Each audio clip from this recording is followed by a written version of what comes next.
Good morning from Chicago, the risk management capital of the world. I'm Alan Nuckman here at the CME Group with the Morning Market Stir for Thursday, January 18th. Call that a comeback. Almost complete. We had stocks move up 1% yesterday across the board and more. We made new all-time highs in 2 out of the 3 major market indexes as bargain buyers scooped up stock for the straight-up session. The S&P, like I said, added 1%. 2850 is now the measured move target if you take the distance of that drop on top of that old top. So we'll be looking for the markets to get to that level. The Dow dominated yesterday, up 1.25%, more than 300 points higher, and now 6% positive so far year to date.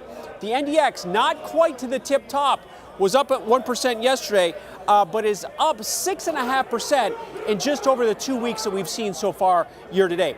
Crude oil gained 25 cents, getting back up to the $64 level. Let's remember $64.75 is the not all-time high, multi-year high that we made just in the last week or so. We've rolled over the February contract. We're now going to be trading March as February is coming to an end. The gold market was somewhat steady yesterday, up $2, made some new relative highs, new 4-month highs yesterday at $13.45. Another story was the VIX. Even though stocks came all the way back with the S&P anyways, making new all-time highs, the VIX closed positive, up 25 cents, up to the 1170 level at the finish there. Did get as high as 1250. But it's amazing that the VIX is holding strong and steady, even though the stock market has made so many highs here in the last many months. So that's something to pay attention to.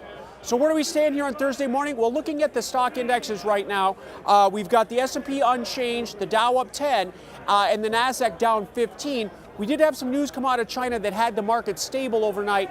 Their GDP came in a little bit stronger than expected at 6.9%. So that's a pretty healthy number. But again, it's Chinese data, so there's a healthy dose of skepticism. Looking at gold right now, down $10, but again, multi-month highs were made yesterday. Crude oil right now still trading at the 64 level for the March contract. Not much happening there. The euro currency unchanged at 122.75 after getting to multi-year highs at 123.70 yesterday. IBM earnings are after the close, and we did have some data come out this morning. The weekly jobless claims number, which you do take a 4-week average typically to give you a true indication, but the weekly number that came out this morning had the jobless claims at the lowest level in 45 years. So to summarize, stocks are steady after that big comeback yesterday, S&P unchanged. Alan Nuckman here in Chicago, where it all comes back to commodities.